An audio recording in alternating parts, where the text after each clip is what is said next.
सभी भक्तों को जय बाबा की। देखो, आज मैं आप लोगों को बताता हूँ कि आप लोगों का वजूद कहाँ से है।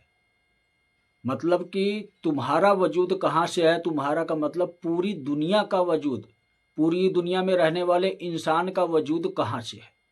आप लोगों ने मेरी एक वीडियो देखी होगी जिसमें मैं अपने बारे में बताया हूँ कि मेरा वजूद कहाँ से है। मैं आपको ये बताता हूँ कि मेरा वजूद शिव से है, शिव से उत्पत्ति हुई है मेरी।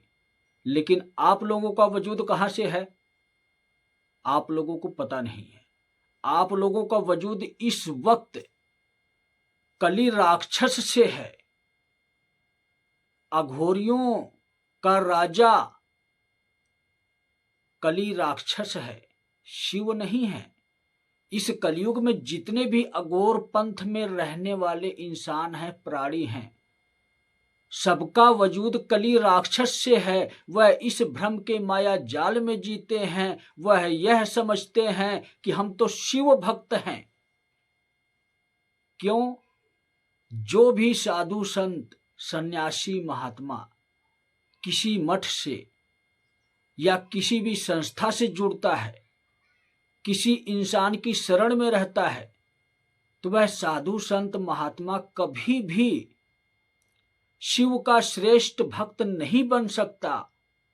क्योंकि जब आपने अपना परिवार का त्याग किया, जब आपने इस दुनिया संसार का त्याग किया, तब ही आप शिव भक्त कहलाते हो। लेकिन आप रहते हो इसी दुनिया में, रहते हो इसी संस्थाओं में, रहते हो इसी मंडलेश्वर लोग श्रेष्ठ इंसानों के अधीन। आपको अपनी आजादी नहीं मिली है तो शिव कहां से आपको श्रेष्ठ भक्त स्वीकार करेंगे। आपका वजूद कहां से है? कली राक्षस से है। आपको क्या करना है? आपको सिद्धियां करनी है, आपको वरदान पाने हैं। लेकिन आप कर्म क्या करते हो? तंत्र मंत्र की दुनिया का उपयोग अपने जीवन में करते हो। इसीलिए आप शिव से दूर रहते हो। और जब शिव से दूर रहते हो तो आपके ऊपर अधिकार किसका है? कली राक्षस का है। क्यों है? आप कलयुग में जीते हो। और जब कलयुग में जीते हो तो कलयुग में पृथ्वी पर जितने भी देवी देवता हैं वह भी कली राक्षस की संरक्षण में ही है, कली राक्षस के आदेशों का ही पालन करते हैं। क्योंकि अगर कलयुग में देवी और देवता अपनी इच्छा से कार्य करने लग जाएं तो कलयुग को जो वरदान मिला है, कली राक्षस को जो वरदान मिला है कि यह युग कलयुग है, कलयुग में जीने वाला इंसान, कलयुग में जीवित इंसान कभी भी भक्ति करेगा तो तुम्हारी इच्छा के बगैर भक्ति नहीं कर सकता। यह वरदान कली राक्षस को मिला है। इसीलिए कलयुग में इंसान इतना अधर्मी है, इतना पापी है, इतना अहंकारी है, इतना स्वार्थी है। आज वही इंसान का स्वयं का स्वार्थ पूरे धर्म को नष्ट कर दिया है। जब धर्म नष्ट होने के कगार पर आ चुका है तो आप लोग भी बर्बादी के कगार पर आ चुके हो, नष्ट होने के कगार पर आ चुके हो। और यह वीडियो सिर्फ साधु संत महात्माओं के लिए नहीं है, यह वीडियो हर एक इंसान के लिए है, हर एक जीवित प्राणी के लिए है। जो भी सोचने समझने की शक्ति रखता है, जो स्वयं में पूर्ण बनना चाहता है, जो स्वयं को संपूर्ण बनाना चाहता है, जो स्वयं शिव की शरण में जाना चाहता है, उस इंसान को स्वयं के कर्म भी करने पड़ेंगे, स्वयं की आत्मा को भी जगाना पड़ेगा। स्वयं को सर्वमहान कहलाने के लिए अपने आप को पूर्ण बनाना पड़ेगा।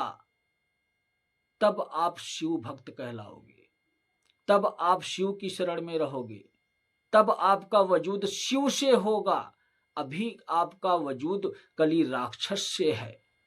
आपके दिमाग पर कली राक्षस का प्रभाव है, कली राक्षस की शक्तियों का प्रभाव है। आप वही सोचोगे जो कली राक्षस चाहेगा। लेकिन अगर आप चाहते हो कि मैं वह सोचूं जो शिव चाहते हैं, मैं वह करूं जो शिव चाहते हैं, तो आपको उसके लिए शिव के 3 नियमों का पालन करना अनिवार्य है। आप 6 महीने में श्रेष्ठ शक्ति कहलाओगे, अपने आप को पूर्ण बनाओगे और शिव तक का सफर आपका पूर्ण हो जाएगा। जब शिव के पास तक का सफर आपका पूर्ण हो जाता है, तब आपको जीवन दान मिलता है, तब आपके जीवन की विपदाएं दूर होती हैं, तब आप शिव युग में प्रवेश करने के लायक एक साधारण इंसान बन पाते हो, जो सर्व महान कहलाता है, जो कभी भी किसी का बुरा नहीं सोचता है, नहीं करता है। हमेशा जब भी किसी की तरफ दृष्टि डालेगा तो दया भाव की दृष्टि डालेगा, और जिस इंसान के अंदर दया भाव की दृष्टि आ जाती है, जागृत हो जाती है, वह इंसान कभी विफल नहीं होता और उस इंसान के साथ कभी किसी भी प्रकार की दुश्मनी नहीं होती है। और आज के कलयुग में आप लोगों ने देखा होगा, एक साधु सन्यासी दूसरे साधु सन्यासी से ईर्ष्या रखता है, जलन रखता है, भाव रखता है। भाव रखता है तो कैसा रखता है? सामने वाले को नष्ट करने का भाव रखता है। यही कारण है कि आज के समय में धर्म गुरु ही आपस में लड़ रहे हैं, क्योंकि धर्म गुरु ही पूर्ण नहीं है, धर्म गुरु ही अपूर्ण है। जहां पर अपूर्णता होगी वहां पर कली होगा, और जहां पर पूर्णता होगी वहां पर शिव होंगे। यह शिव युग है, आपको पूर्ण बनना है।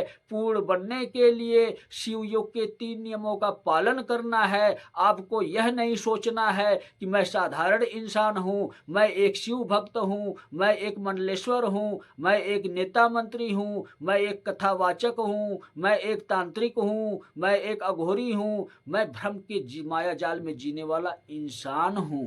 आपको यह सोचना है। सिर्फ आप भ्रम के माया जाल में अब तक अपना जीवन व्यतीत कर रहे थे, सिर्फ आप यही इंसान हो, और इस भ्रम के माया जाल में से अब समय आ गया है आपको बाहर निकलने का, स्वयं का कर्म करने का, स्वयं को जगाने का। आपके अंदर ही वो शिव हैं। मैंने अपने आप को जगाया है, अपने आप को पूर्ण बनाया है, और आज मैं युग परिवर्तन का कार्य कर रहा हूं। आपको भी पूर्ण बनना है, आपको भी युग परिवर्तन करना है, आपको भी अपना परिवर्तन करना है, स्वयं को महान बनाना है, शिव तक पहुंच जाना है। तो सभी भक्तों को जय बाबा की।